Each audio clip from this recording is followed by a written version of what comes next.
Inagotable de Adama de Bocchini con el encuentro número 767 de nuestro Café Literario de Arte Antonio Liberti, o el Liberti Café. Bueno, tenemos una actividad muy nutrida y vamos a comenzar con este bloque nuevo que hemos incorporado, que tiene que ver con un poco hacer un tributo, ¿no?, a quien fuera coordinador conmigo durante tantos años de este ciclo. Me refiero a Julio Bepré, que nos dejó hace muy poquito, y pensamos que la mejor forma de homenajearlo a él era justamente con un segmento que tuviera que ver con los poetas italianos, que son los poetas que a él tanto le gustaban, admiraba, y de hecho, bueno, a muchos de ellos tradujo. Precisamente él había comenzado a publicar en Generación Abierta a algunos de estos poetas, hasta que, bueno, lamentablemente después falleció y nos quedaron 5 o 6 poetas que él publicó con nosotros, y después, bueno, iremos siguiendo con otros poetas que yo sé que formaban parte de ese libro que él tenía muchas ganas de publicar, pero que no encontraba sponsor acá, editoriales interesadas en publicar un libro sobre poesía italiana traducida, ¿no?, en castellano. Así que bueno, hoy nos vamos a referir a Guido Cozzani. Vamos a empezar con un poema.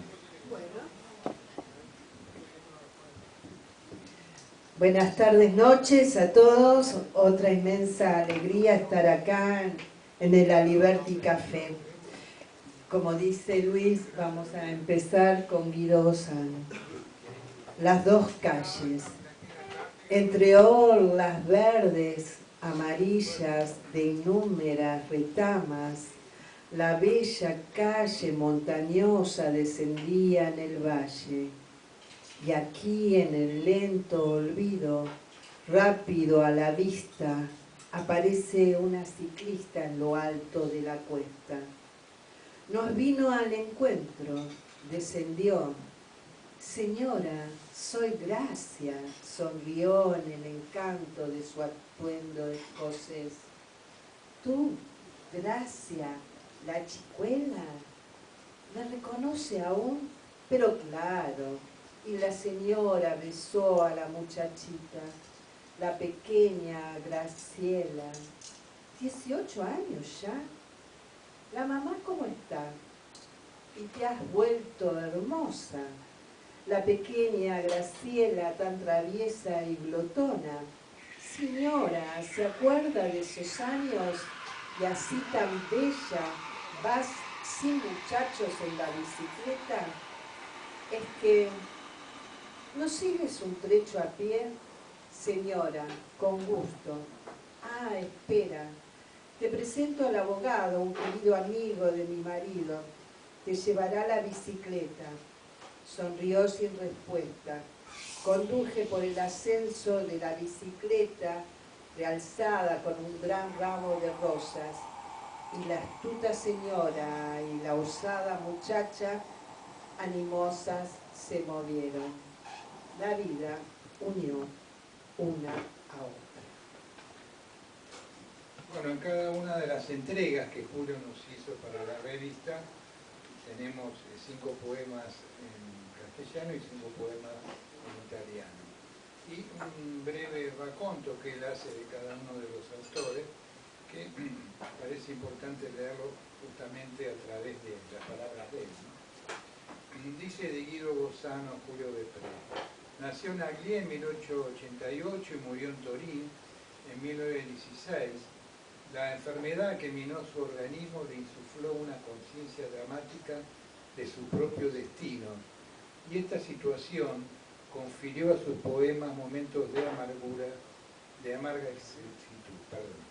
Frente a sus textos líricos pierden magnitud, pero no ciertamente interés, sus experiencias de novelista, del narrador nostálgico del Turín. Su obra lírica puede concretarse en las siguientes obras: La vía del refugio, 1907, Coloquio, 1911, ópera 1948 y la poesía 1960 con prólogo de Eugenio Montale.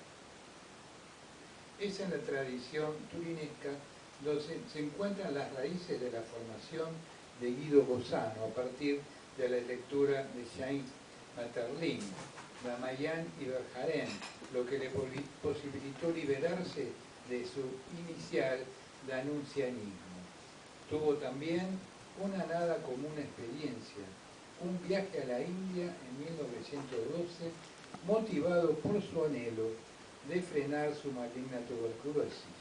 Tal suceso quedará reflejado en su prosa, concretamente en sus cartas publicadas con el título de verso La cuna del mundo, aún no estudiadas e interpretadas, dice Julio, cabalmente, pero no en su obra poética. Otro punto.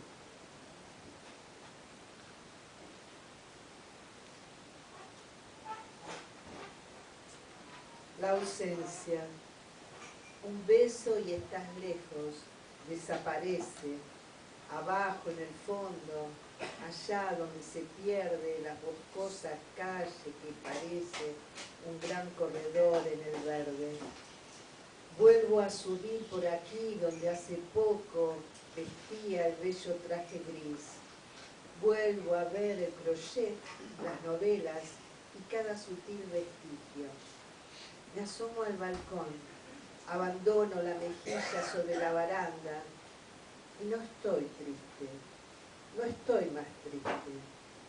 Regresa esta noche, alrededor declina el verano y sobre un geranio bermejo, agitando las crecidas alas, pendiendo queda la enorme mariposa.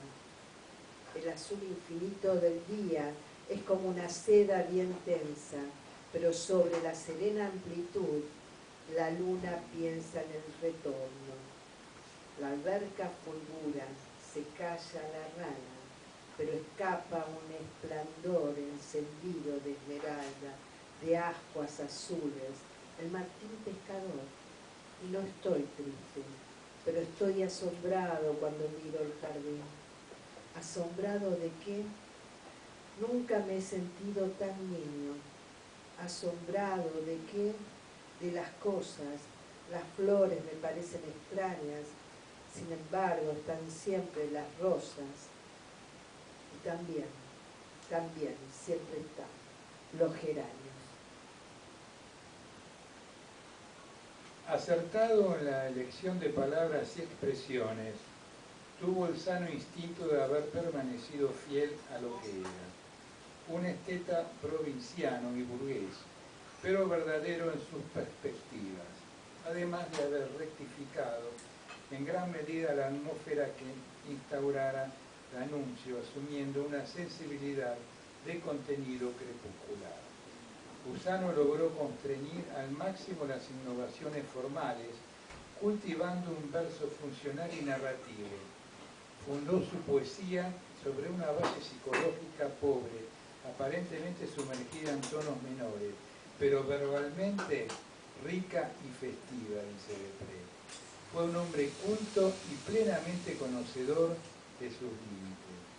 Así lo resume Montale, que fue uno de los que prologa uno de sus libros, como vimos anteriormente. Dice Montale, él fue el primero de los poetas del 900 que logró atravesar D'Annunzio para arribar a un territorio propio, así como en una escala mayor Baudelaire había sobrepasado a Hugo para generar las bases de una nueva poesía.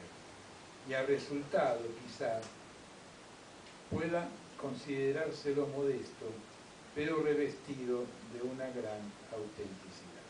Bueno, Julio Depré con este poeta Guido D'Annunzio en nuestro encuentro de hoy, Era Libertad.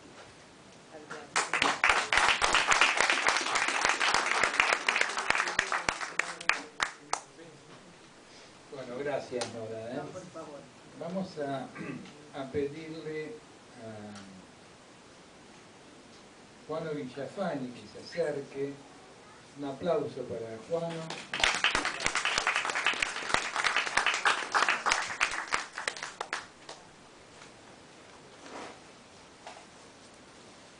Bueno, hace poquito tuvimos la posibilidad de que Juano diera una charla acá, justamente sobre el tema de la poesía latinoamericana, que tiene diversos como segmentos, ¿no? Capítulos, y bueno, charlando con él surgió la posibilidad de que una vez por mes, así en breves charlas de 8 a 10 minutos, él pudiera continuarlo, porque me pareció realmente muy interesante, sobre todo la forma en la cual él lo transmite, ¿no? Así que bueno, bienvenido, Juan, ¿no?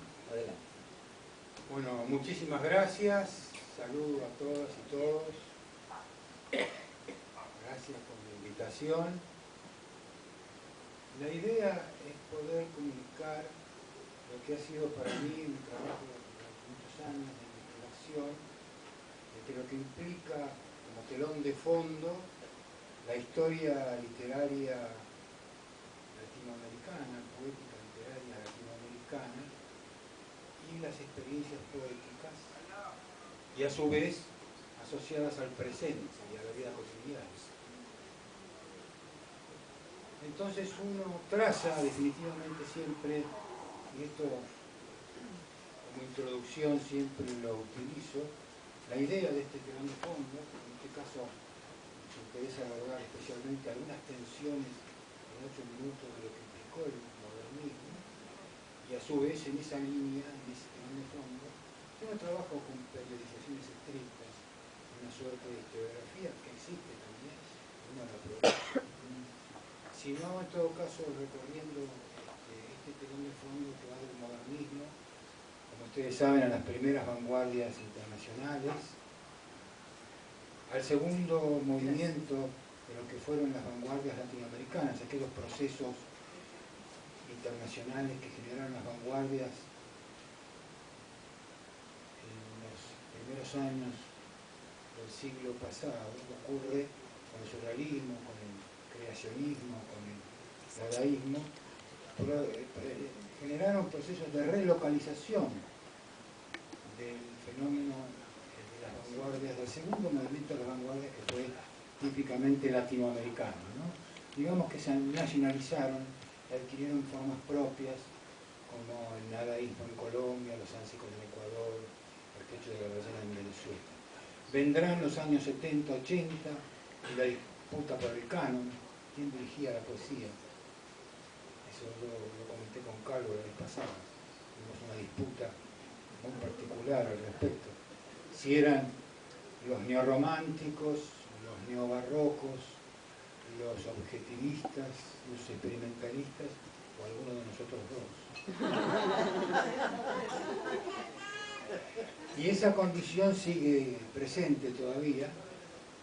Se acerca el fin de siglo, los años 90, y ya vendrán con la apertura del mundo digital, fundamentalmente las poéticas de autor y las micropoéticas, ¿no? Ese es como un gran telón de fondo, ¿no? Ahora, atendiendo el modernismo y esta idea de la experiencia poética, porque esto yo también lo quiero volver a decir, todos estamos construidos por experiencias poéticas, por utopías, por sueños,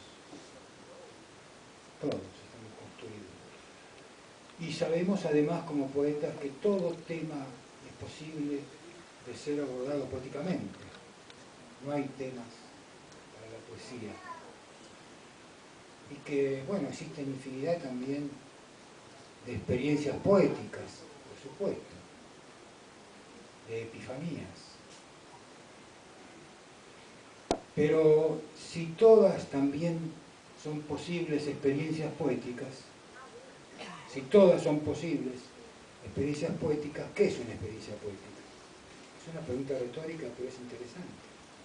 En el sentido de decir, bueno, desde la idea de una praxis y de un resultado, es posible que esa experiencia poética se transforme en un poema, en una obra de teatro, en una película, en fin.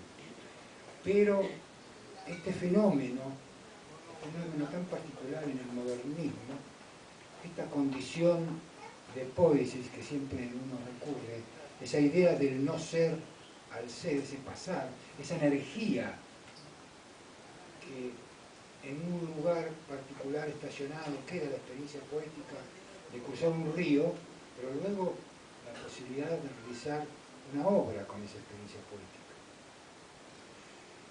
Entonces esa experiencia poética en el modernismo fue extraordinaria. No había café de este carácter, pero era extraordinaria la experiencia que generó el modernismo, porque fue una experiencia poética colectiva, que fue sincrónica, se dio en todos los países latinoamericanos. Se dio en todos los países latinoamericanos. De manera sincrónica, no hubo país latinoamericano que en el periodo modernista que se recurre a Rubén Darío con el libro Azul, allá en 1888, escrito en Valparaíso, en Chile, a 1916, cuando muere Darío. Bueno, este es un código histórico, literario, que tiene sus fallas, pero para tomarlo como referencia, porque en realidad el modernismo se continúa en América Latina y tiene experiencias tardías en casi toda América Latina. El impacto de las primeras vanguardias internacionales fundamentalmente se radicarán en las grandes urbes, en la ciudad de Buenos Aires, ¿no? Pero ustedes calculen lo que fue una experiencia poética colectiva de esa magnitud, que implicó, pensando ya en las etapas de la posindependencia, los fenómenos ya de consolidación del Estado-Nación, los fenómenos de modernización justamente de 1880 a 1930 aproximadamente, que es el periodo en que el modernismo estalla como tal. Ustedes calculen lo que implicó, la importancia que implicó y que tiene para hoy lo que fue la apropiación de la palabra impuesta por el colonizador. El gran fenómeno que produce el modernismo es un proceso de reapropiación frente al colonialismo, de aquella palabra que el colonizador le impuso, se reapropia de manera magistral y recrea un lenguaje que inclusive asustó hasta a los españoles, ¿no? Esta fue una de las condiciones de lo que implicó la experiencia poética colectiva en el modernismo, ¿no es cierto? Después hay otra condición de experiencia poética extraordinaria en el modernismo.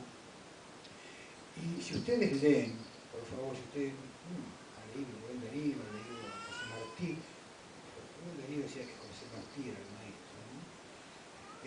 Ustedes calculen la riqueza que tiene. Si ustedes toman de nuevo, no versos sencillos porque es más difundido, versos libres de José Martí, se van a encontrar con una riqueza en el uso de la palabra extraordinaria. Extraordinaria, extraordinaria. La vigencia que tiene el modernismo hoy es extraordinaria.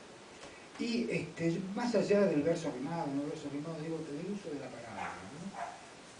Y otra de las condiciones tan maravillosas, además de esta experiencia colectiva, de lo que implicó el modernismo, de reapropiación de la palabra en una sola lengua, en todo el continente, sincrónicamente, es hasta el día de hoy que en Nicaragua todo niño que nace se le reconoce un poeta, hasta que demuestre lo contrario, ¿no? Y luego pasa lo mismo con todo lo que es la visita cotidiana en América Latina.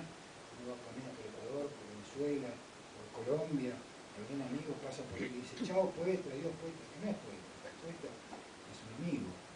Esta fue la impronta modernista y las secuelas que dejó su condición cultural, ¿no? Después este asalto por la totalidad.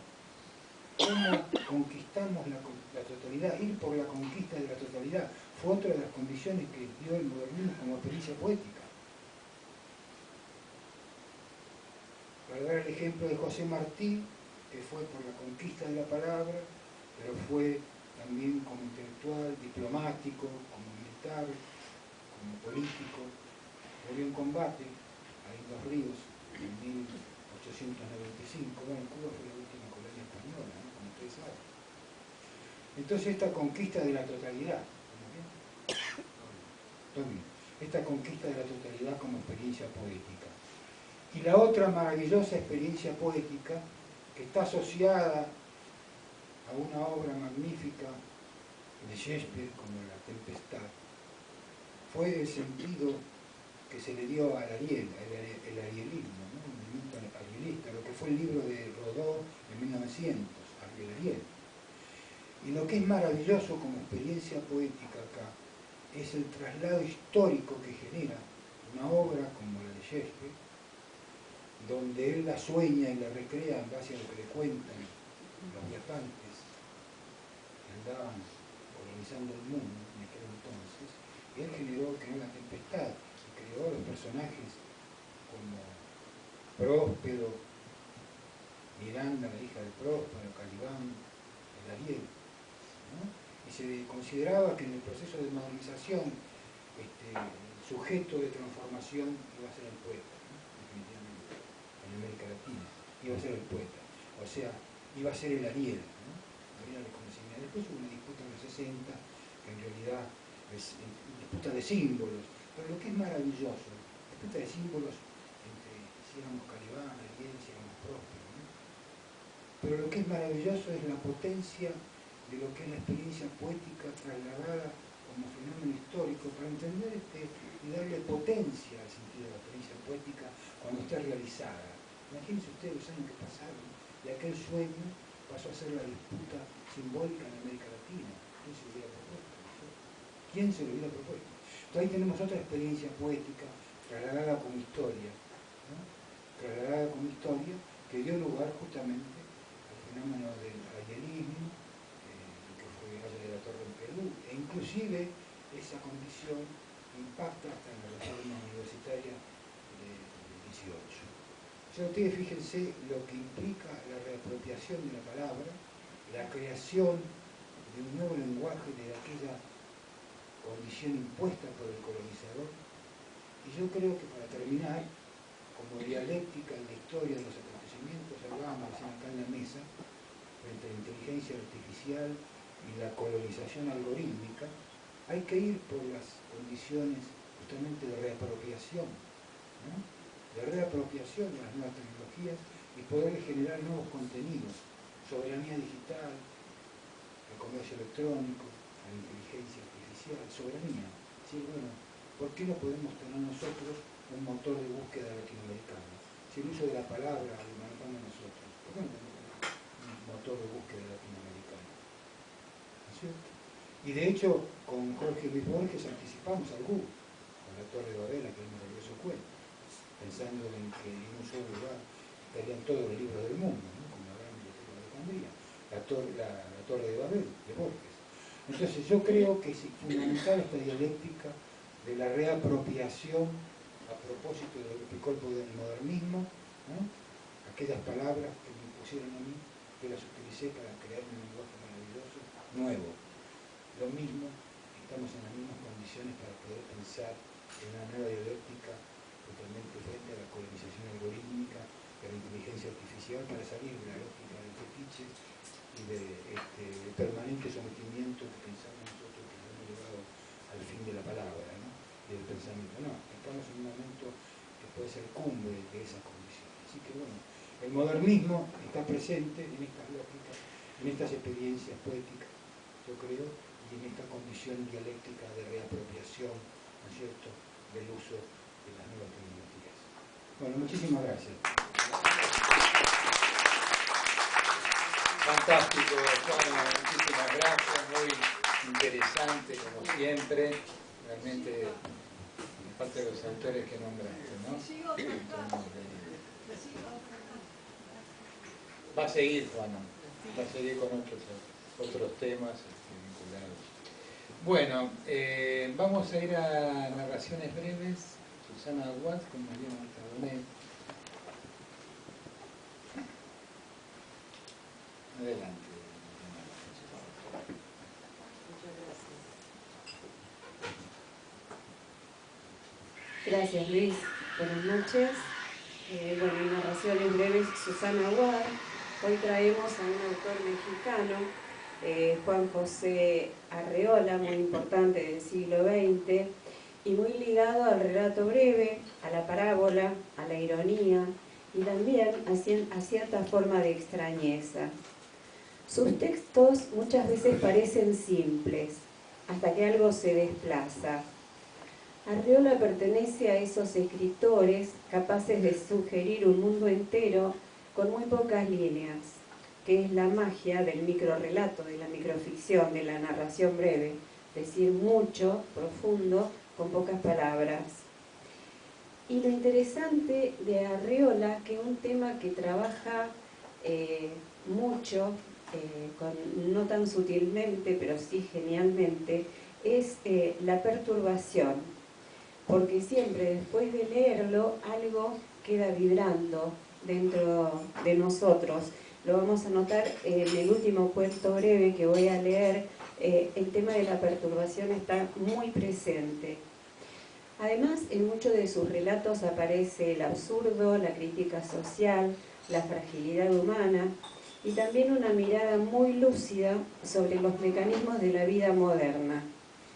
Pero quizás lo más interesante sea que Arriola confía, como dije la otra vez cuando comenté que traía a Juan José Arriola en esta oportunidad, es que confía en la inteligencia del lector. No explica demasiado, sugiere, desplaza y deja que el sentido de la microficción termine de construirse en quien la lee. En tiempos en donde todo parece necesitar exceso de explicación, la escritura de Arriola recuerda algo esencial, que la literatura también puede trabajar desde el vacío, desde lo insinuado, desde aquello que no termina de cerrarse. En Arriola encontramos un referente importante de la literatura mexicana, y su presencia en el mundo editorial, en la televisión, en la docencia, hizo de él un personaje conocido por amplios sectores sociales, aún por los que están más distantes de la vida literaria. Recibió el Premio Nacional de Lingüística y Literatura en 1976, el Premio Nacional de Periodismo, el Premio Nacional de Programas Culturales de Televisión y la condecoración del Gobierno de Francia como oficial de artes y letras francesas.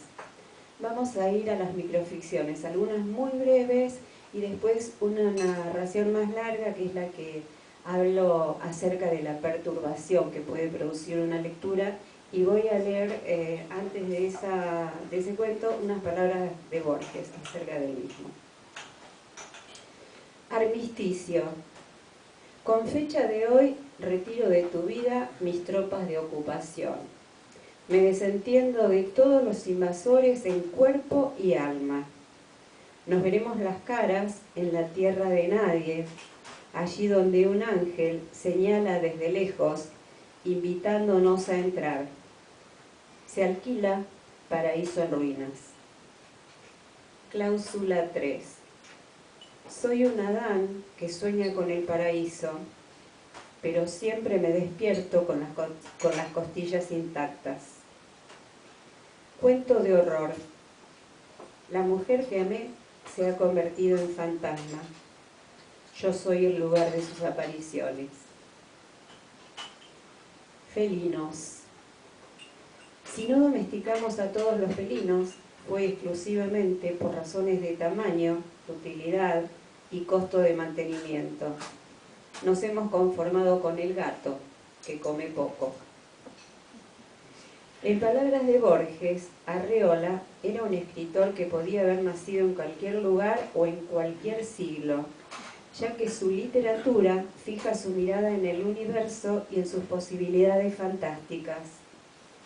Para Borges, Arriola, el autor de La Migala, que es la próxima narración que voy a leer, es uno de los cuentos más fantásticos y perturbadores, en una antología de género del horror, de terror, y que sigue poblando mi imaginación, dijo Borges, mi imaginación literaria desde entonces.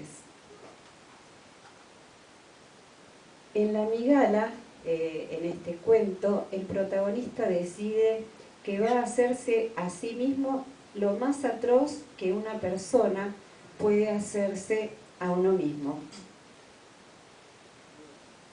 Y leo, y este es la narrativa breve que quería comentarles y el tema de la perturbación y de Borges acerca de este cuento que lo dejó muy movilizado. La migala. El día en que Beatriz y yo entramos en aquella barraca inmunda de la feria callejera, me di cuenta de que la repulsiva alimaña era lo más atroz que podía depararme el destino. Peor que el desprecio y la conmiseración, brillando de pronto en una clara mirada.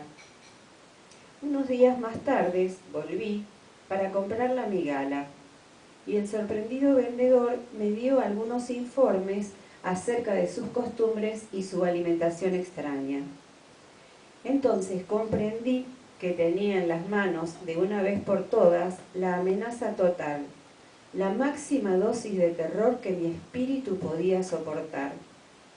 Recuerdo mi paso tembloroso, vacilante, cuando de regreso a la casa sentí el peso leve y denso de la araña, ese peso del cual podía descontar con seguridad el de la caja de madera en la que la llevaba, como si fueran dos pesos totalmente diferentes, el de la madera inocente y el del impuro y ponzoñoso animal que tiraba de mí como un lastre definitivo.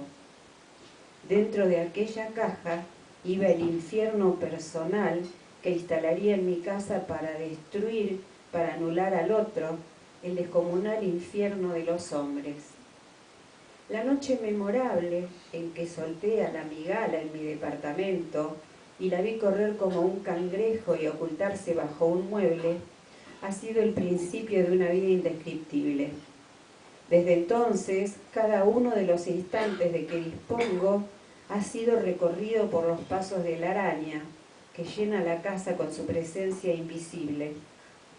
Todas las noches tiemblo en espera de la picadura mortal. Muchas veces despierto con el cuerpo helado, tenso, inmóvil, porque el sueño ha creado para mí, con precisión, el paso cosquilleante sobre mi piel, su peso indefinible, su consistencia de entraña. Sin embargo, siempre amanece. Estoy vivo y mi alma inútilmente se apresta y se perfecciona. Hay días en que pienso que la migala ha desaparecido, que se ha extraviado o que ha muerto, pero no hago nada para comprobarlo. Dejo siempre que el azar me vuelva a poner frente a ella, al salir del baño o mientras me desvisto para echarme a la cama. A veces el silencio de la noche me trae el eco de sus pasos que he aprendido a oír, aunque sé que son imperceptibles. Muchos días encuentro intacto el alimento que he dejado la víspera. Cuando desaparece, no sé si lo ha devorado la migala o algún otro inocente huésped de la casa. He llegado a pensar también que acaso estoy siendo víctima de una superchería y que me hallo a merced de una falsa migala. Tal vez el vendedor me ha engañado, haciéndome pagar un alto precio por un inofensivo y repugnante escarabajo. Pero en realidad eso no tiene importancia, porque yo he consagrado a la migala con la certeza de mi muerte aplazada.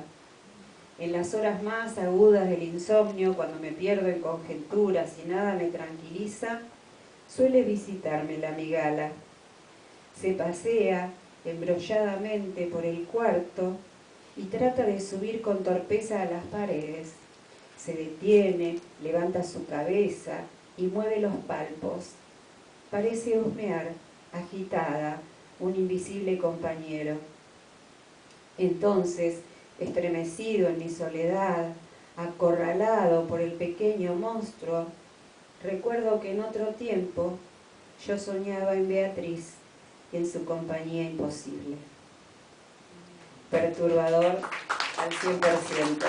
Así que bueno, les recomiendo seguir leyendo este autor mexicano porque tiene excelentes micros y narraciones breves. Muchas gracias. No, gracias a vos. Y sí, claro, la idea es esa, ¿no?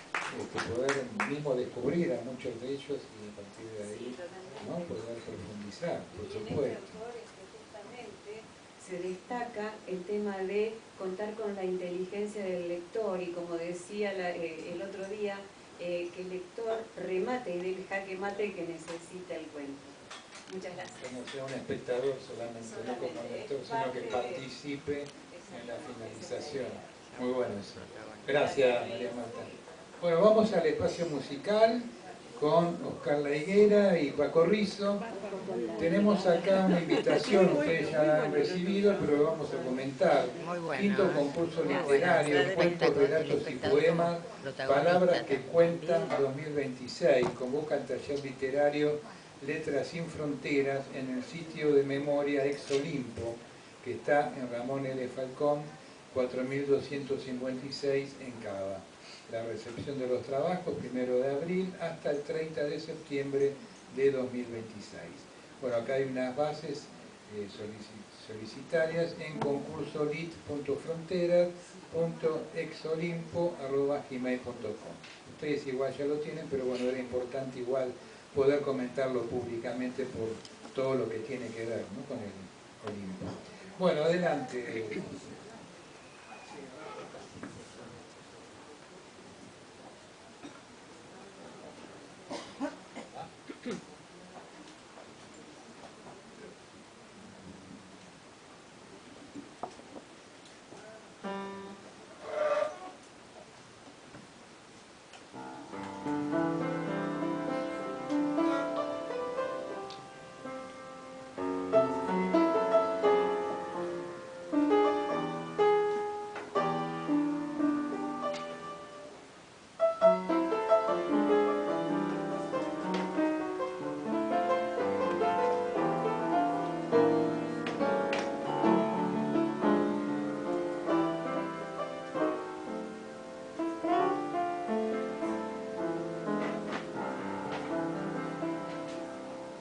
Me voy, mi amor, ya me voy, y mi corazón se quiere quedar.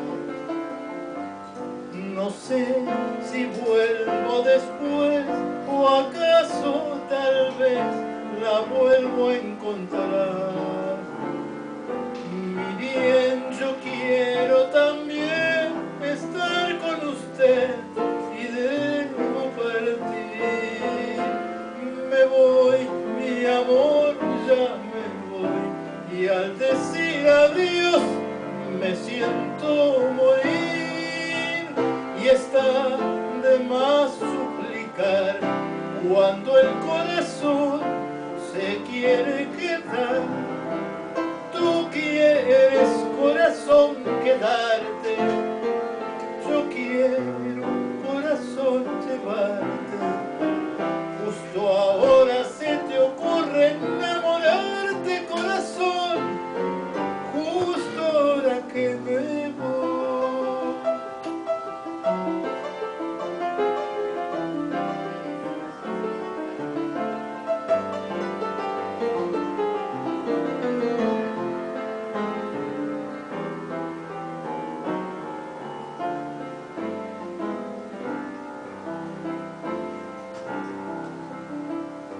Me voy, mi amor, ya me voy, y mi corazón se quiere quedar. ¿Será que un día probó lo mismo que yo su boca al besar? ¿Has visto nunca jamás? Habré de olvidar su nombre y su voz. Y sé que siempre seré el mismo de ayer, tu amante cantor. Y está de más suplicar cuando el corazón se quiere quedar. Tú quieres, corazón, quedarte. Yo quiero, corazón, llevarte. Justo ahora se te ocurre enamorarte, corazón. Justo ahora que me voy. Ahora viene en la música mendocina, que de eso se trata lo que estoy es una tonada, no es una forma musical de dos partes, como las zambas o las chacareras, sino de tres partes. Y el sistema en el que está pensado culturalmente esto, le hace llamar cogollo a esa tercera parte que el intérprete casual, en este caso yo, hace con la misma construcción de la canción, pero con otra letra. Tendría que ver con lo que decía hace un rato de Luis, de la interpretación que cada uno puede agregar a una composición que preexiste.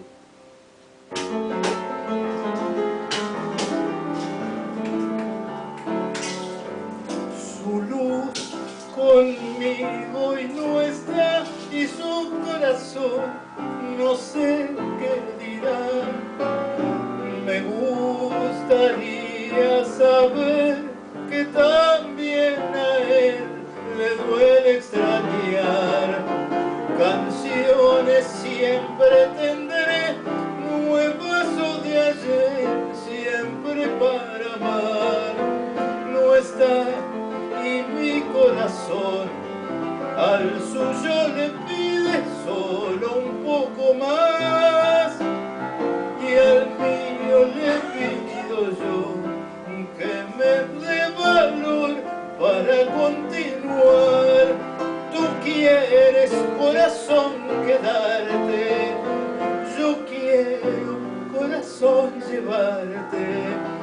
Justo ahora se te ocurre enamorarte, corazón, justo ahora que me voy.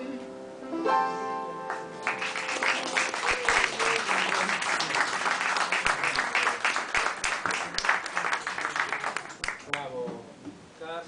Vamos a llamarlo a Paco.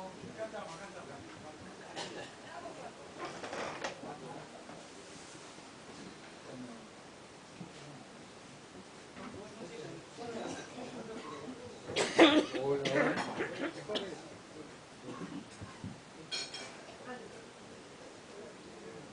Fíjate si podés subirlo un poquito de izquierda. Hola, hola, hola, hola, hola, hola. Bueno, está bien, déjalo así. Hola. Gracias.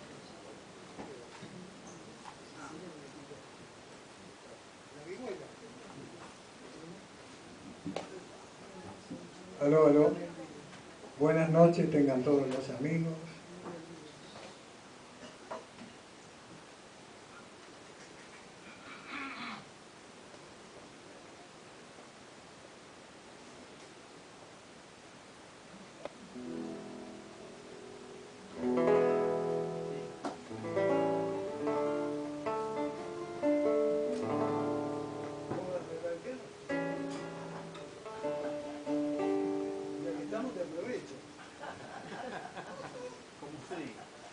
Bueno, estamos en... Qué obediente.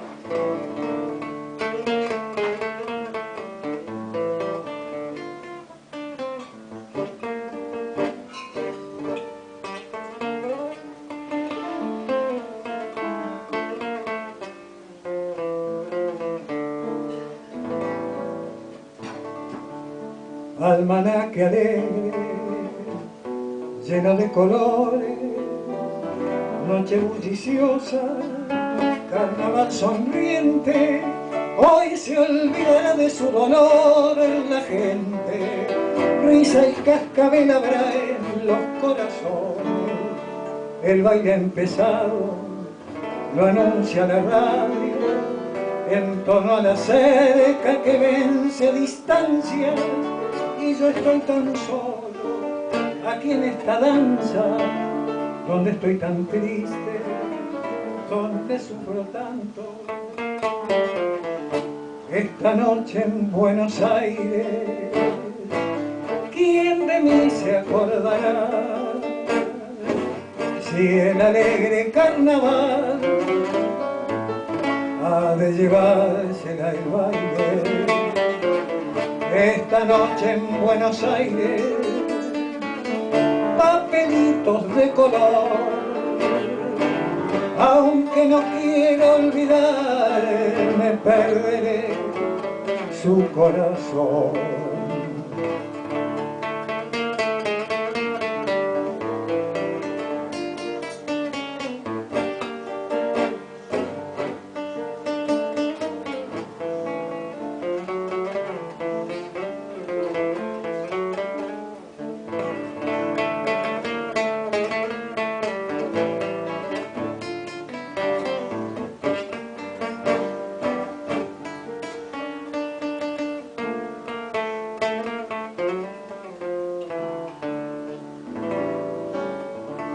El baile ha empezado,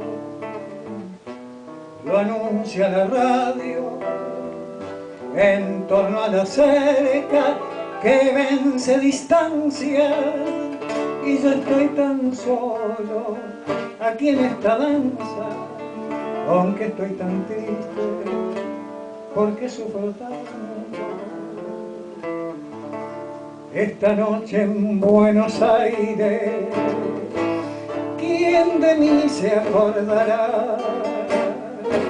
Si del alegre carnaval ha de llevarse al baile. Esta noche en Buenos Aires, papelitos de color, aunque no quiero olvidar, me perderé su corazón.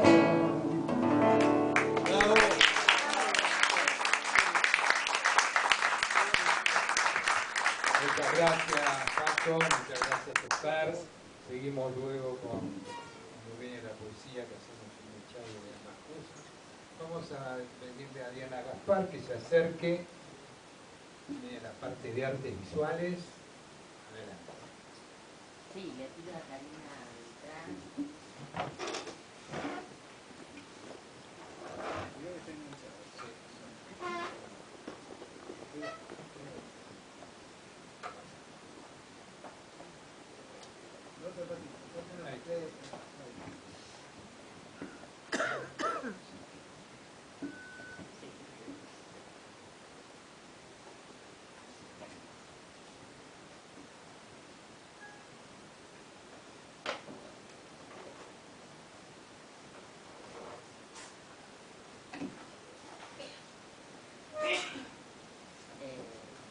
Para controlar la cámara que nos sirve.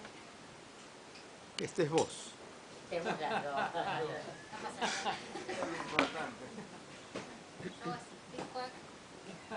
ver, una fotito. Bueno, buenas tardes, noches a todas y a todos. Estamos acá con Karina Beltrán. La verdad que es un gusto, porque Karina vive en Mar del Plata. Llegaste hoy, ¿no? Ayer a la noche, así que vino por unos días. Karina es fotógrafa y es directora de Fotógrafas en el Mundo, que ahora nos vas a contar. Y además editora de la revista Sein, que es una revista digital. Nosotros nos conocimos con Karina a través de Bárbara Pras, que estuvo la otra vez, fotógrafa, hablando sobre un poco la imagen poética. Y bueno, y personalmente nos conocimos este verano. Bueno, Karina, me gustaría que te cuentes al público cómo nació Fotógrafas en el Mundo. Bueno, primero un segundo para dar un agradecimiento, porque yo nací acá en Capital Federal, desde los 10 años vivo en Mar del Plata, pero para mí este es mi lugar en el mundo. Y estar hoy acá compartiendo algo de lo que amo hacer no es algo menor, así que gracias por la oportunidad, porque la verdad que es muy importante. Fotógrafas en el Mundo es un colectivo de mujeres fotógrafas que nació en plena pandemia, allá por abril del 2020, cuando todos los espacios estaban cerrados, donde solo podíamos compartir momentos desde cada uno de sus hogares. Y y donde los ánimos de muchas fotógrafas que yo conocía estaban por el suelo, porque las posibilidades de trabajo eran casi nulas, las posibilidades de hacer exposiciones estaban totalmente cerradas. Los momentos donde las fotógrafas nos desarrollamos en las fotos de las escuelas, las fiestas, los eventos sociales, todo estaba cancelado y la verdad que venía todo medio oscurito. No solo para las fotógrafas, venía medio oscurito para todos. Pero bueno, ahí es donde desde mi pequeño lugarcito en Mar del Plata,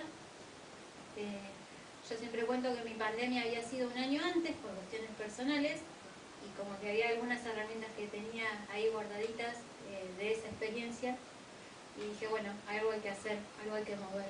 Y en un día de esos de abril del 2020 dije, bueno, veamos, a ver cuántas fotógrafas hay en Mar del Plata. Hice una publicación en el Facebook y dije, chicas, a ver, yo conozco a estas 10 fotógrafas de Mar del Plata, ¿qué les parece si empezamos a publicar los trabajos de cada una? A ver cuántas somos. Y en una hora, está bien, estábamos todos encerrados, conectados con la compu, con los teléfonos. En una hora en Mar del Plata había más de 100 fotógrafas anotadas en ese pequeño listado. Y dijimos, bueno, somos un montón, hagamos algo. Y ahí empecé una por una a convocarlas para que compartieran su material y lo íbamos publicando todos los días, un trabajo de una fotógrafa en el Facebook y en el Instagram. Y la devolución era, uy, gracias Cari, porque en ese mensaje que yo les mandaba, enviarme 10 a 15 fotos con una reseña, cada una tenía como que ponerse en el compromiso de buscar en sus archivos 10 o 15 fotos, que parece que es re sencillo, pero si cualquiera de nosotros hoy agarra su teléfono y le pedimos seleccioname 10 o 15 fotos de todas las que tenés en el teléfono, no parece algo tan fácil. Tenemos una conexión con cada una de las fotos que hace que nos lleve recuerdos, emociones, personajes, algunas cosas tristes, algunas cosas muy alegres. ¿Y qué seleccionamos, no? Entonces la fotógrafa, la devolución era, qué bueno me pusiste a pensar en buscar mis fotos en vez de estar pensando lo que estaba sucediendo, que estaba medio... Y la revisión de los archivos fue como esa conexión que cada una fue teniendo. Y a mediados del mes de julio dije, bueno, esto viene re lindo, porque pintaba re bueno. Y digo, ¿por qué no hacemos un pasito más? Y se me ocurrió armar una revista digital, porque, digamos, era lo que teníamos, las posibilidades que teníamos. Y con algunas fotógrafas de Mar del Plata, con un licenciado en Ciencias Políticas que vive acá en Buenos Aires, y una fotógrafa que vive también acá en Buenos Aires, dijimos, bueno, armemos un pequeño equipo editorial y salgamos con la revista digital de fotógrafas en el mundo que se llamó FEM, Fotógrafas en el Mundo. Hoy llevamos 16 ediciones de FEM desde aquel 2020, 4 anuarios, donde tenemos publicadas más de 900 fotógrafas. Cada edición de la revista hacemos una convocatoria abierta e internacional, porque resulta que como la pandemia iba a durar 40 días, la cuarentena iba a durar 40 días y se extendió, en algún momento esas 100 fotógrafas de Mar del Plata se terminaban y se nos acababan las publicaciones. Entonces dijimos, bueno, yo conozco algunas fotógrafas de Buenos Aires, bueno, y algún amigo dijo, y yo conozco otras de otros lados, y así fueron empezando las conexiones. Empezamos a publicar fotógrafas de Argentina, pero inmediatamente empezamos a tener conexiones con colectivos de mujeres fotógrafas de otras partes de Latinoamérica. Ecuador, Colombia, Chile, Bolivia. Y esas conexiones hicieron que empezaran a surgir nuevas actividades. Entonces, el mundo que parecía tan pequeño y tan cerrado en la casa de cada una de nosotras, empezó como a abrirse y a expandirse. Y hoy escuchaba sobre el tema del lenguaje, ¿no? La poesía, la narrativa, las palabras. La fotografía es ese nuevo lenguaje que nos permite decir un montón de cosas desde la imagen. Y hay tanto por decir y tanto por descubrir en la mirada de las mujeres fotógrafas que, y esto va por mi cuenta, no por la del resto de las chicas de FEM, pero va por mi cuenta, yo creo que las mujeres tenemos otras cosas para contar y de otra manera. Hay otras cosas que nos atraviesan a las mujeres que hace que lo que contemos y lo que tenemos para decir lo digamos desde otro lugar. Entonces, lo que abunda es eso, es mucha sensibilidad, mucha poesía en las fotos.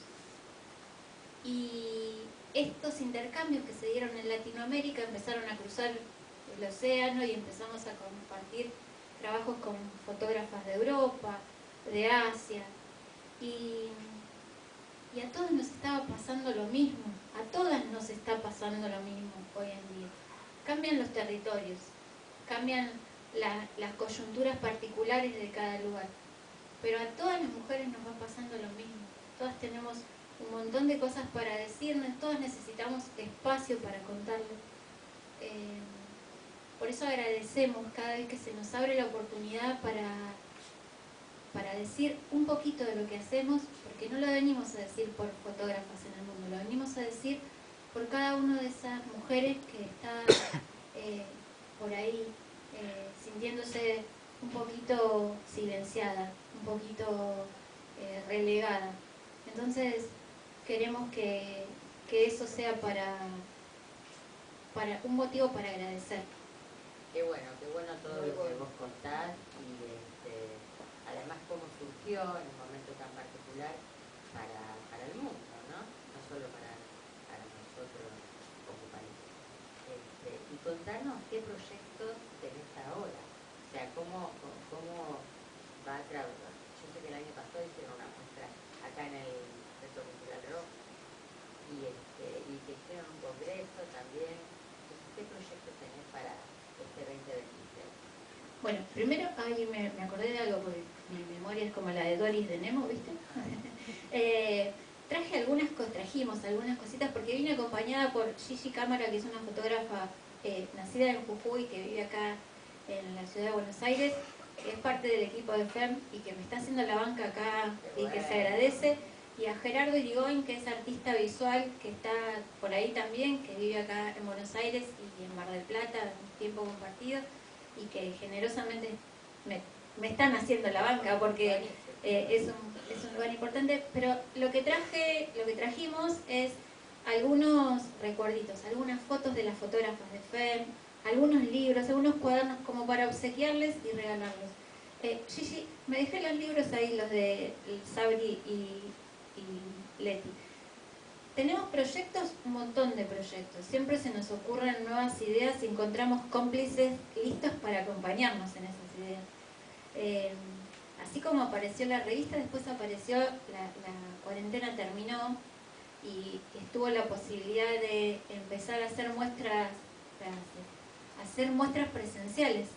La primera muestra que hicimos fue todo un desafío porque era la primera que organizábamos y fue de fotógrafos marplatenses, pero la segunda ya nos largamos a hacer una muestra internacional y metimos a 70 fotógrafas de 20 países en Mar del Plata. Y gestionar eso fue todo un desafío, porque recibimos el material, lo mandamos a imprimir, lo copiamos, y somos totalmente autogestivas.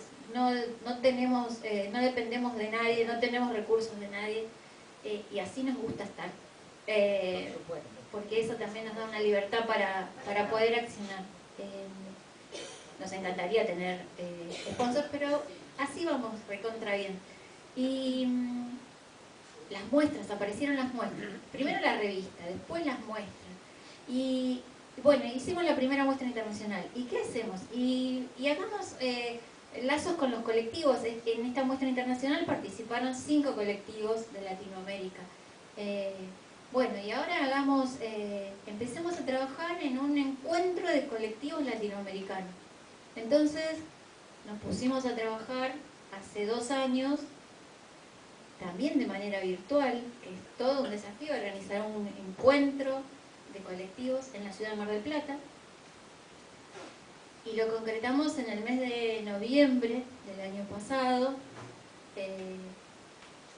Y no fue solo el encuentro de los colectivos de fotógrafas mujeres, sino que fue un encuentro de colectivos mixtos, porque dijimos, bueno, si vamos a hacer algo, compartamos, abramos, compartamos nuestras experiencias, nuestros desafíos y todas las cosas que no sabemos hacer y que nos encantaría aprender de otros colectivos que ya lo saben hacer y que ya lo vienen realizando con éxito.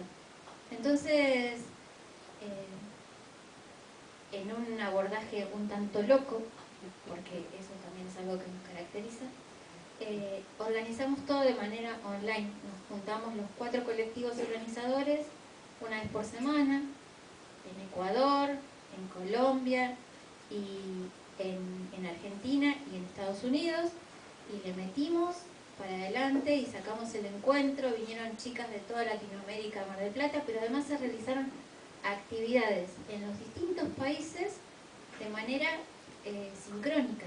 O sea que había actividades acá digo yo como si estoy en mi casa, en Mar del Plata, pero estaban también en La Paz, estaban en Quito, estaban en Bogotá, estaban en Santiago, en México. Así que todo se dio de una manera hermosa. Bueno, la verdad que es un placer que nos cuentes todo esto, tenerte acá. Nos gustaría que estés más tiempo, pero bueno, hay muchas actividades. El poquito tiempo es súper apreciado. Pero bueno, la verdad es que muy interesante todo. Esperamos que bueno, vuelvas a Buenos Aires y nos cuentes más cosas. Muy interesante lo que has traído acá. Esto es parte de otra de las aventuras que iniciamos, la colección de fotolibros. Entonces ya tenemos 2 ediciones, dos libros editados, uno de Sabrina Espadari, que es del almacén de su familia en la ciudad de Mechungué, un almacén de ramos generales, y el libro de Leticia Fuentes, que se llama Espejos, que es sobre cómo nos vemos reflejadas las madres y las hijas unas en otras. Así que, bueno, y seguiremos. Esta colección tenemos ganas de que crezca y aumente sustancialmente. Bueno, buenísimo. Bueno, la verdad que te felicitamos porque la labor es maravillosa que están haciendo. Y así que bueno, cuando vengas a Buenos Aires sabes que tenés tu lugarcito. Y a las chicas que también, a las fotógrafas que integran fotógrafas en el mundo, también las vamos a invitar para que bueno, puedan venir a contar, ¿no?, un poco lo que está pasando en fotógrafas en el mundo y la experiencia personal también del trabajo acá. Así que bueno, te agradecemos un montón, Karina. Gracias a vos, Adri.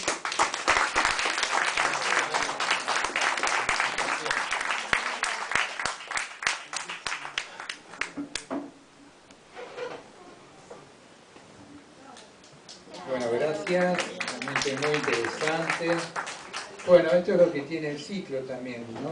La posibilidad de que podamos conocer tantas personas valiosas, ¿no?, que están haciendo cultura de diferentes lugares, ¿no?, y poder traerlas acá a la Dama de Bollini para que cuenten un poco su experiencia. Bueno, vamos a hacer el cierre de la noche con poesía y música, así que vamos a ir convocando a Julio Aranda, a Diana Jaime, Alejandro Zagaray, Laura López, Agustín Mazzini, de a poquito vayan viniendo.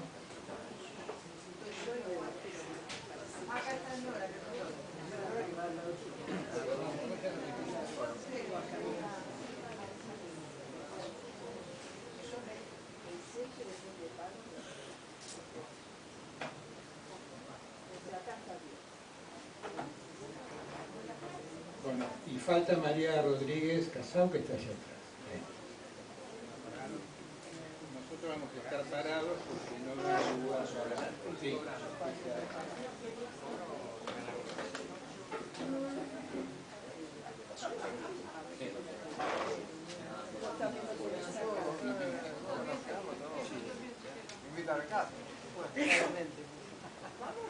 Vayan ubicándose, por favor. Sí, sí, sí, claro.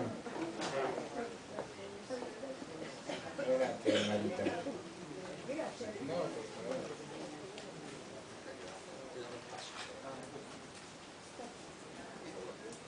Ponete ahí vos y que él se siente ahí que está.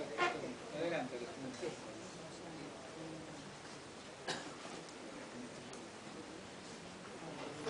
bueno, antes de la lectura de los poetas que nos acompañan, como ustedes saben, la mayoría, por lo menos acá muchos lo hemos comentado, Antonio Oliverti, a quien recordamos en este ciclo, que fue nuestro compañero de tarea durante muchos años, fue muy amigo de Roberto Santoro. Y ayer se cumplieron 49 años del secuestro y desaparición de Roberto Santoro, que trabajaba en una escuela técnica, la Escuela Técnica 25. Adelante, Laura. Y bueno, fue llevado por dos personas que venían en un coche y bueno, nunca más se supo de Roberto Santoro, que como comentaba muy bien Osvaldo Sportore en el segmento que tenemos de revistas literarias, el encuentro anterior, fue el director, entre otras cosas, de la revista Barrilete, una revista emblemática de los 60. Entonces, como un homenaje a Roberto Santoro, vamos a leer un poema que le dedicó justamente Antonio Oliverti, que fue muy amigo de él luego de su desaparición. Se llama Saludo al amigo. No es que a veces me olvide, solo que hoy te recuerdo más. Y no resisto la vieja costumbre de saludarte, decirte, por ejemplo, que aquí estoy, con mis castillos de arena intactos. Cuando sopla fuerte el viento, uno sopla más. Con dos hijos que crecen como el abrazo, que guardo en el pecho desde aquel día, que nadie ha borrado tu nombre y sigue habiendo una silla con la forma de tu cuerpo y tu calor. Si alguien dijera que no estás, ¿qué probaría? Puede más tu voz, como una herida que no tiene cura, para cuando vuelvas en un cuarto del mundo, se encenderá otra vez la mesa para reanudar la charla que dejamos inconclusa. Ambos nos miraremos desde ventanas abiertas. No falta mucho. Al irte, no dijiste adiós. Aliberti para Santoro.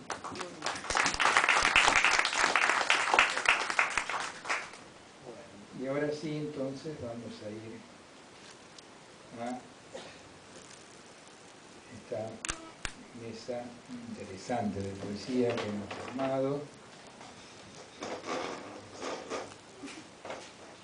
Vamos a comenzar por Julio Aranda, nacido en Avellaneda, ha publicado los libros de poesía Memoria del Olvido, Agudo pico del pájaro oscuro y Grietas que me escriben. Integró el consejo de redacción de la revista Literatura Tamaño Oficio hasta su cierre.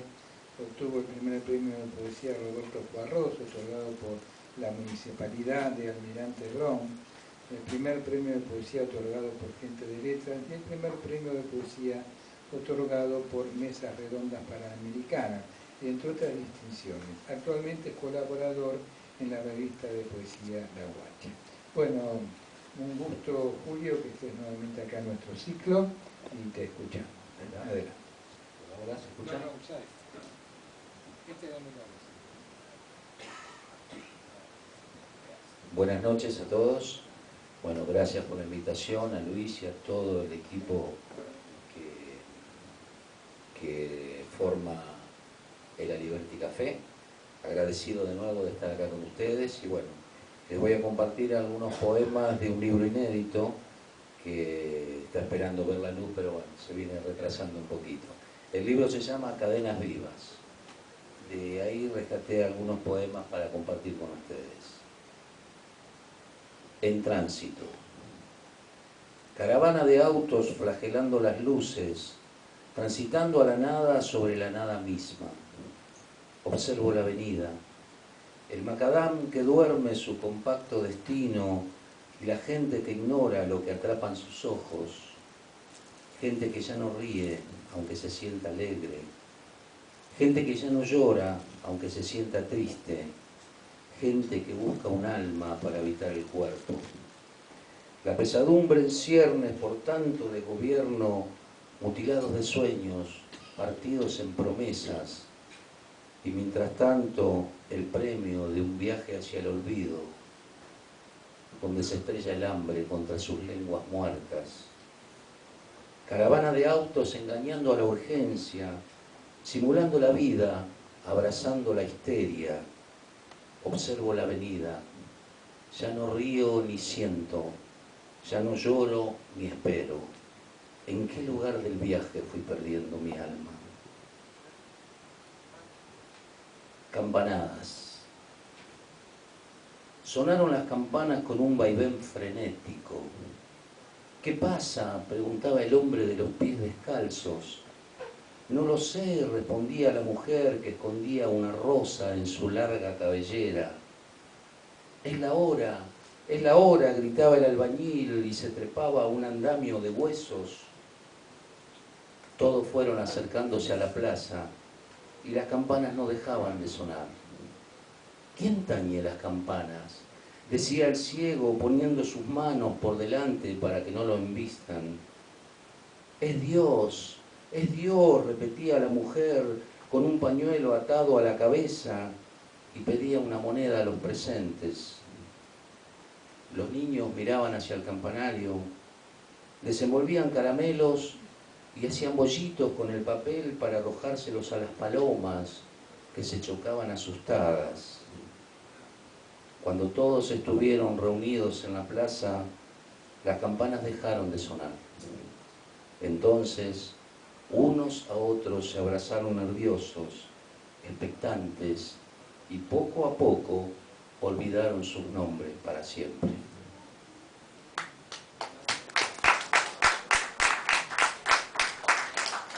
El siguiente poema se titula ¿De qué lado estás? Si yo hubiese nacido en una campiña inglesa, odiaría a los argentinos y diría que las Falklands son nuestras. Pero yo nací en Avellaneda y morí un poco en Malvinas, por lo cual no siento culpa alguna de este desprecio al enemigo.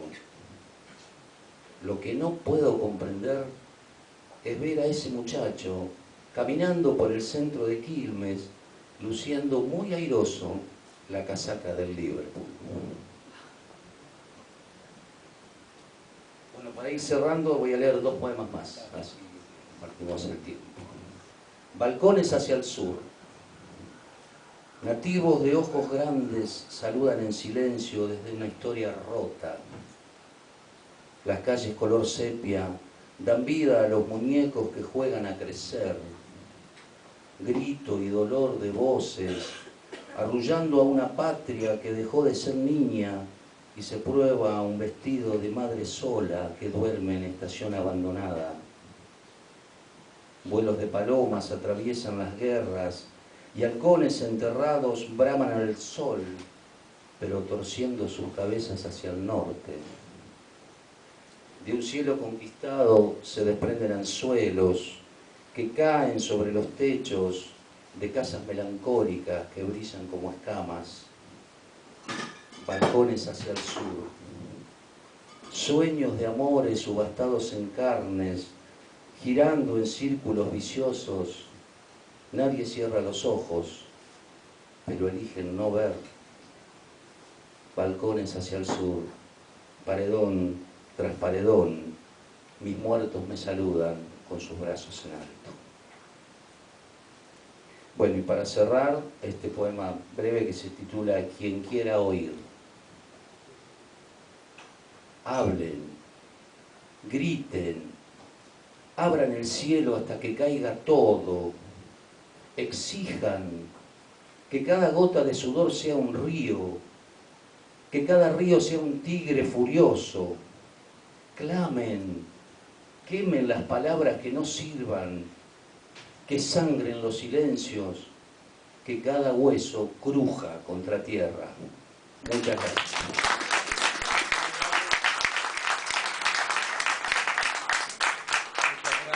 Julio. Muchas gracias. Bueno, María Rodríguez Casado, nacida en Buenos Aires, Argentina, formada en letras y psicopedagogía, escritora y poeta en lengua castellana y gallega, cursó cursos de corrección literaria, de estilo gramatical y normativa, oratoria y coordinación de talleres literarios, ensayista, conferencista, prologuista y actóloga. Ha recibido diversas distinciones literarias y sus obras integran compilaciones nacionales y blog literario. Dirige el taller de escritura, andamios de tinta y coordina junto a David Sorbide y Osvaldo Víctor Fernández el grupo Umbral Literario en el bar. Claro, que tenía la poesía. En el bar que de acá, exactamente. Bueno, un gusto. Muchas gracias, ¿no? Gracias a la Liberty. Gracias a la Liberty, a Luis, Nora Patricia, a Liliana, María Marta, a Amadeo, Julio, y a la formación que vivimos en la Liberty, ¿no? Conocer a los grandes poetas, a los popes, ¿no? Y a los queridos colegas.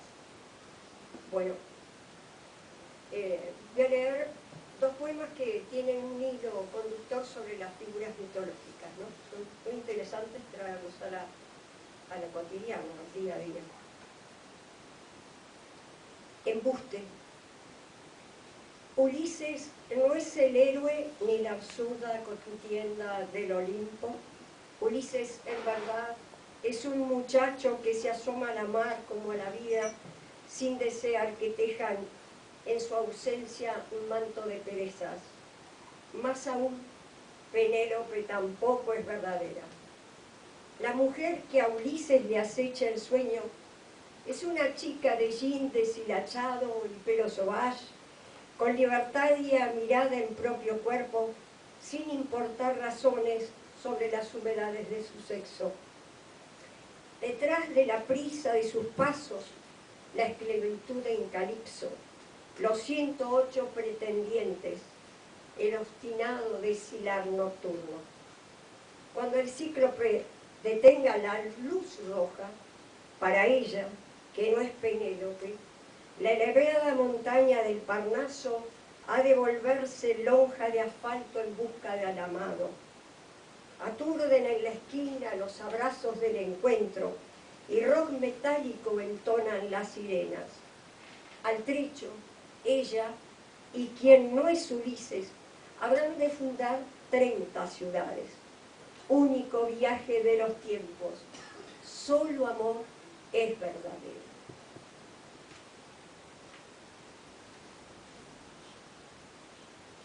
Bueno, siguiendo la misma tentación, ¿no? El 9 de mayo, los lémures conspiran en mi contra.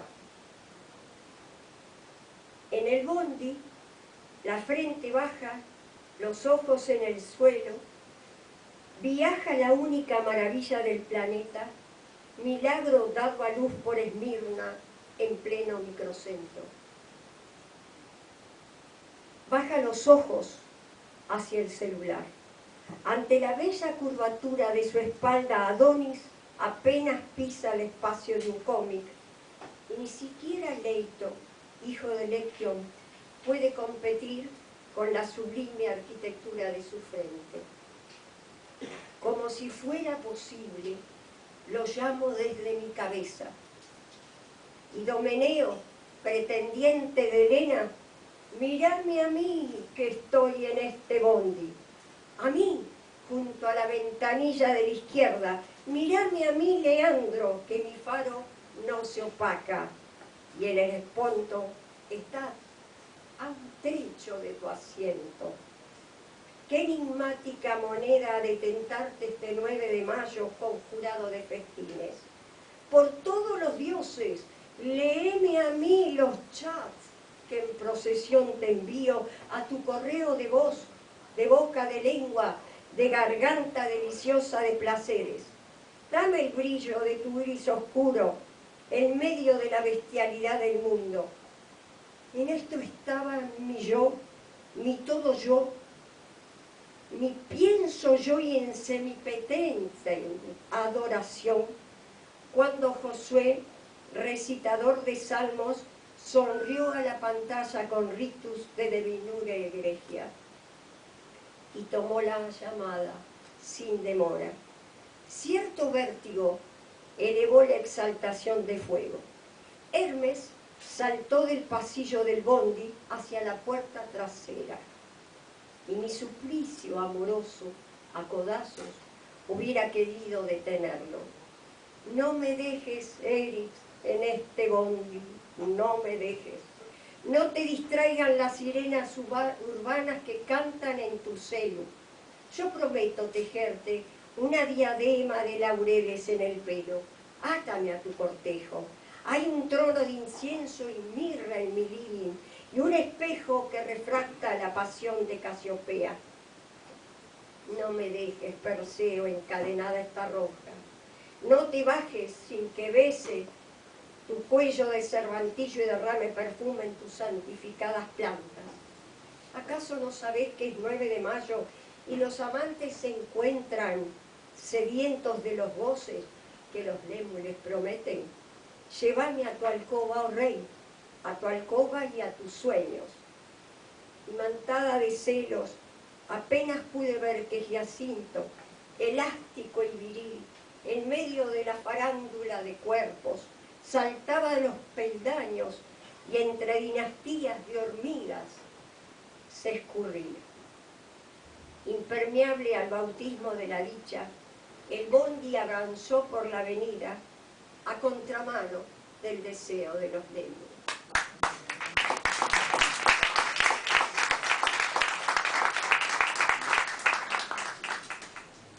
En otro espacio de esta compilación hay un trabajo sobre diferentes enfermedades. En este caso es azulejos de Alzheimer. Trae la noche aroma de cimbalaria.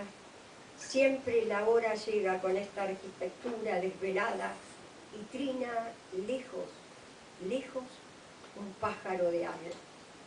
Aquí, en este aeropuerto, en este shopping, hace memoria, en este shopping, en este cuarto, tal vez sea posible, contempla, tal vez sea posible andar descalza sobre la tierra húmeda y escapar del territorio minado.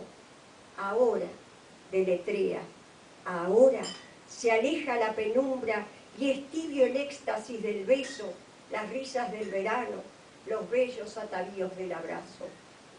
En la cabeza se abre otra vez una puerta de cristal. Por el rabillo del ojo, el espectro de una mujer cruza el azogue del espejo. El pánico recta, el escalofrío siente dentro de la cabeza, escarba dentro de la cabeza un hormiguero y la puerta de cristal se cierra. Alguien pasa un lienzo con olor a lavanda en los azulejos del barrio. Bueno, para finalizar, Víspera, también de la misma compilación. Pequeña mano que apenas borra sueños escritos en la llaga de un cristal. Pequeña mano, falange pluma que escribe en braille para los ojos ciegos.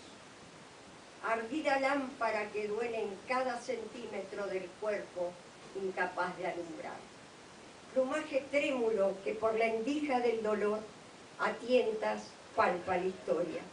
Latido de animal pegado al hueso que babea su herida en un universo de acrobacias.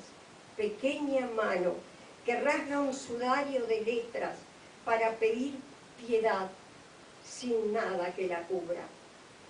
A la víspera de Dios, en el revés del alma, pequeña mano que habrá sido como si no hubiera pasado. Gracias. Muchas gracias, Marita.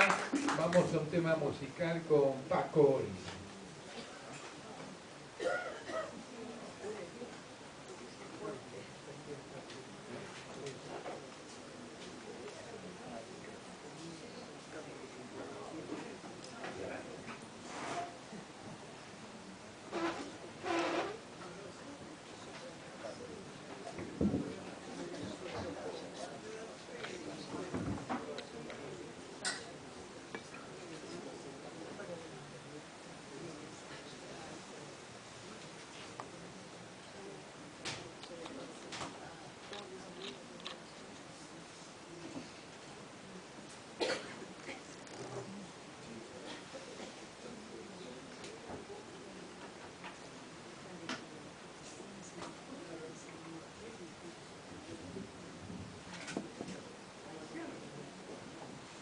Estoy explotando.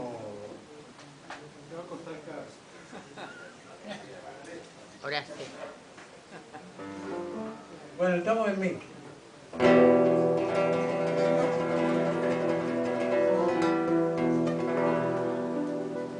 Rara, como encendida, te hace bebiendo, linda, linda y fatal, bebía y en el fragor del alcohol lo que reía por no llorar. Pena me dio encontrarte, pues al mirarte yo vi brillar tus ojos con un eléctrico ardor, tus bellos ojos que nunca olvidé.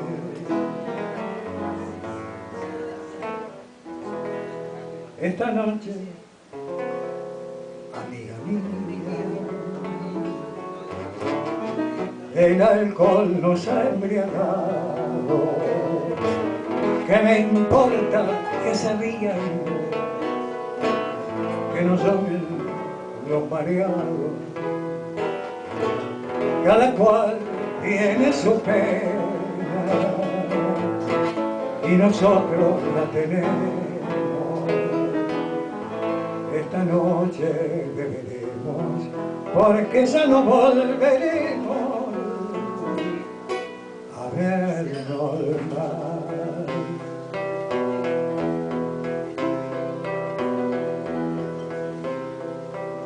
Hoy vas a entrar en mi pasado, en el pasado de mi vida. Tres cosas lleva el alma herida: amor, pesar, dolor. Hoy vas a entrar en mi pasado, hoy nuevas sendas tomaremos. Qué grande ha sido este amor y sin embargo, mira lo que quedó.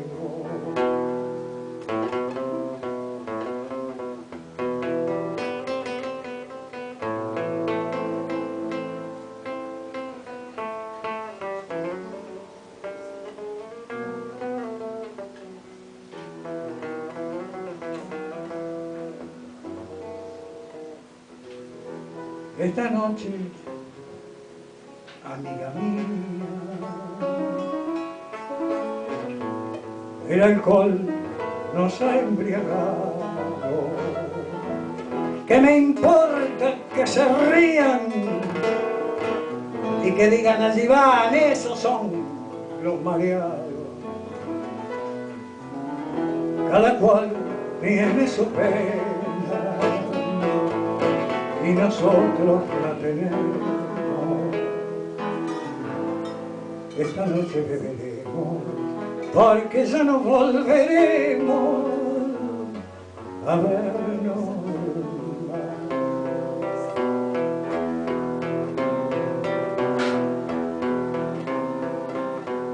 Hoy vas a entrar en mi pasado, en el pasado de mi vida. Tres cosas se va del maíz,